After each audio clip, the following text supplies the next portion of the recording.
उर्दू खबर के मुअज़्ज़िज़ दोस्तों, मैं हूं माजिद मलिक और आप तमाम देखने और सुनने वालों को अस्सलाम वालेकुम। नाज़रीन गिरामी, चांद पर पहला कदम किसने रखा, या फिर यूं कहें कि कोई आज तक चांद पर जा भी सका है या नहीं? इस सवाल ने कई लोगों के दिलों को बेचैन कर रखा है, क्योंकि आज तक कोई भी साइंसदान इस सवाल का मुकम्मल जवाब देने में कामयाब नहीं हो सका। आप लोगों ने आए दिन अखबारात और न्यूज चैनल्स पर अक्सर खबरें सुनी होंगी कि अमेरिका, चाइना और इंडिया जैसे कई ममालिक ने चांद पर जाने के लिए लाखों करोड़ों की मालियत खर्च कर दी है, जिसके नतीजे में उन्होंने चांद पर पहुंचने में कामयाबी हासिल कर ली और बाज़ अफराद को नाकामी का सामना करना पड़ा। लेकिन इसके पीछे हकीकत क्या है? क्या वाकई इंसान चांद पर जाने के काबिल हो गया है? आज हम आपको इस सवाल का तफसीलन जवाब देने की कोशिश करेंगे, जिसे सुनकर आप जान सकेंगे कि चांद पर जाने वाली कहानी में कितना सच है और कितना झूठ। तो आइए चलकर मौजू का आगाज करते हैं। नाज़रीन गिरामी, नासा के मुताबिक नील आर्मस्ट्रांग ने चांद पर पहला कदम रखा था, जिसकी इन्होंने वीडियोस भी रिकॉर्ड की थी। लेकिन जो वीडियो नासा ने बनाई थी, इसको कुछ माहिरीन ने गलत साबित कर दिया। आप इसकी मिसाल कुछ इस तरह भी ले सकते हैं कि आप पाकिस्तान के सूबे पंजाब में किसी जगह रहते हैं और आपका दोस्त सूबा सिंध का दौरा करके आया है और वो आपको बता रहा है कि उस जगह ये चीज भी थी, फलां चीज भी थी, फलां चीज भी थी, तो आपको उसकी बात माननी ही पड़ेगी, क्योंकि आपने वो जगह देखी ही नहीं और आपके दोस्त के मुताबिक वो उस जगह को अपनी आंखों से देखकर आया है।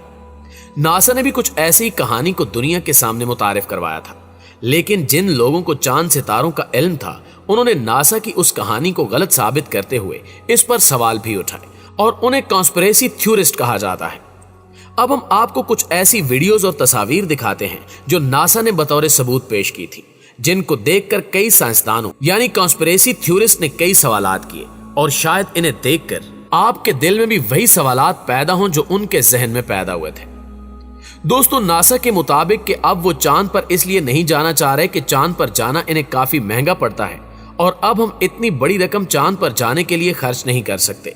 हालांकि 50 साल पहले की टेक्नोलॉजी और अब की टेक्नोलॉजी में जमीन आसमान का फर्क आ चुका है, जिससे इसकी कीमत में भी काफी हद तक कमी आई है। इसलिए मौजूदा दौर में चांद पर जाना पहले से भी आसान है, लेकिन नासा वालों के मुताबिक हम चांद पर जाने का खर्च अफोर्ड नहीं कर सकते। अब हम सीधा मरीख पर ही जाएंगे। यही इनकी सबसे बड़ी अहमकाना बात थी कि चांद हमारी जमीन और मरीख के दरमियान में मौजूद है, तो अगर हम पहले चांद पर जाकर वहां से मरीख पर जाएं तो हमें ज्यादा फायदा है, क्योंकि इसमें हमें ना ही ज्यादा बड़ी मशीन्स बनानी पड़ेंगी और हम चांद पर आसानी से अपने जहाज की मुरम्मत और फ्यूल भर के मरीख की तरफ रवाना भी हो सकते हैं। नासा के दिए गए सबूतों में से एक ये भी था कि हमारे एस्ट्रोनॉमर्स ने चांद पर एक आईना भी रखा है, जिस पर जमीन से एक मखसूस जगह से चांद पर रोशनी डालें तो रोशनी रिफ्लेक्ट होकर वापस आ जाती है। लेकिन यह भी कोई पुख्ता सबूत नहीं है कि इसे किसी इंसान ने ही रखा है, क्योंकि ऐसा तो कोई रोबोट भी कर सकता है जिसे चांद पर भेजा गया हो, और इसकी तो कोई वीडियो या तस्वीर भी मौजूद नहीं जो इस बात को साबित कर सके कि इसे किसी इंसान ने यहां पर रखा है। इन सब से ज्यादा हैरत की बात यह है कि जब इंसान चांद पर गया था तो वो जिस जहाज पर गया था वहां जाकर उसने जो अपने मुशाहिदात से रिसर्च पेपर्स बनाए थे और साथ में चांद का जो पत्थर लेकर आए थे, वो भी इनके पास इस वक्त मौजूद नहीं है। इनका कहना है कि वो सब जाया हो चुका है। इस बात को जरा आप लोग खुद सोचिए कि इंसानी तारीख की इतनी बड़ी कामयाबी का हर सबूत इस तरह जाया हो जाना कोई इत्तेफाक तो नहीं हो सकता। नाज़रीन गिरामी, अमेरिका में एक सर्वे करवाया गया जिसमें लोगों से पूछा गया कि क्या वो इस बात पर यकीन रखते हैं कि नासा ने किसी इंसान को चांद पर भेजा है, तो 20% की आबादी ने यह कहा कि यह सिर्फ एक फर्जी कहानी है और ऐसा कुछ भी नहीं हुआ था। उस सर्वे से एक थ्योरी निकलकर सामने आई कि रशिया और अमेरिका के सर पर उस वक्त एक दूसरे से आगे निकलकर सुपर पावर बनने का अच्छा खासा जुनून सवार था। ऐसे में रशिया ने अपने एक रोबोट को चांद पर मुकम्मल कामयाबी के साथ लैंड करवाया। उस रोबोट का नाम ल्यूनाटो था। उसके बाद अमेरिका में बदले की आग दौड़ने लगी।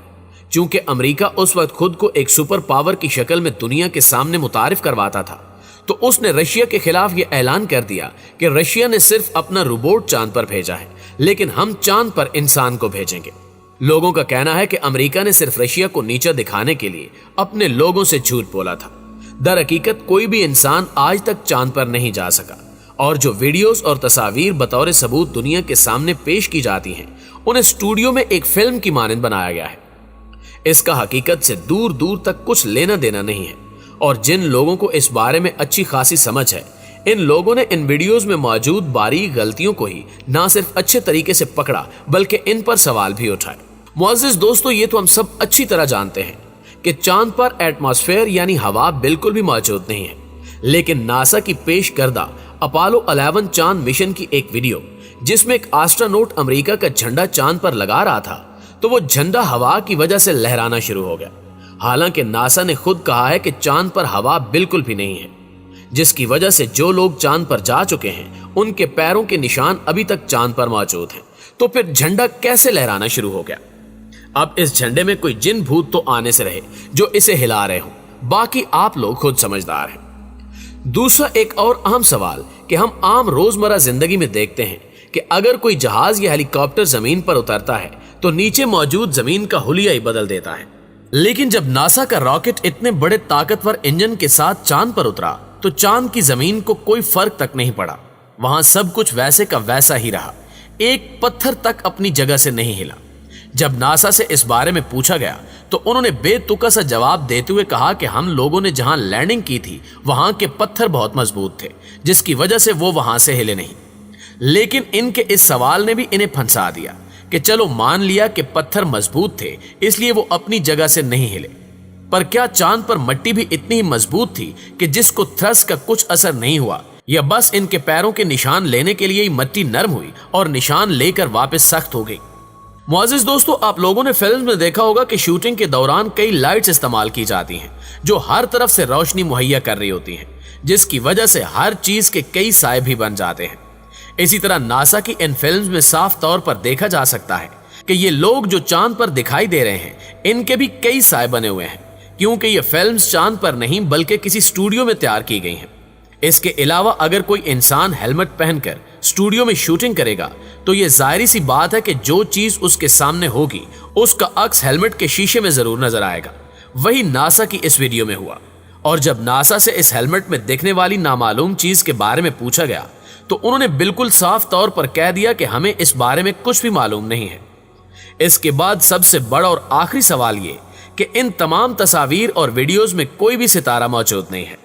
इसके बारे में भी नासा ने निहायत ही अहमकाना जवाब दिया कि जब हम इन फिल्म्स की रिकॉर्डिंग्स को धोकर लेकर आए तो इसमें से तमाम सितारे खुद ब खुद ही गायब हो गए, क्योंकि उस वक्त हमारे पास मौजूद कैमरे की क्वालिटी इतनी बेहतर नहीं थी। हैरत की बात है कि 2 या 3 सबूतों में से नहीं बल्कि हर वीडियो और तस्वीर में से ही सितारे मुकम्मल तौर पर गायब हो गए थे, जो इत्तेफाक नहीं हो सकता। इस तरह नासा ने अपने झूठ को छुपाने के लिए सारा मलबा कैमरे की खराब क्वालिटी पर डाल दिया। लेकिन साइंसदानों का कहना है कि अगर नासा वाले सितारों को इन तस्वीरों और वीडियोस में दिखा देते तो इनकी कॉन्स्टिलेशंस, जिसके मुताबिक तमाम सितारे एक खास तरतीब में मौजूद होते हैं, उनको पढ़कर यह आसानी से बताया जा सकता था कि नासा वाले झूठ बोल रहे हैं, ये सच। पर शायद नासा वालों को इस बात का अंदाजा नहीं था, इसलिए इन्होंने इससे बचने के लिए इन सब सबूतों में से सितारों को ही गायब कर दिया। जी तो प्यारे दोस्तों, हमने आपके सामने तमाम हकायक रख दिए हैं। आप ही कमेंट करके बताइए कि नासा और रूस के खलाबाज कभी चांद पर गए हैं या नहीं। इंशाल्लाह आपसे मुलाकात होती है अगली वीडियो में। तब तक अपना ख्याल रखिए। अल्लाह ने के पान।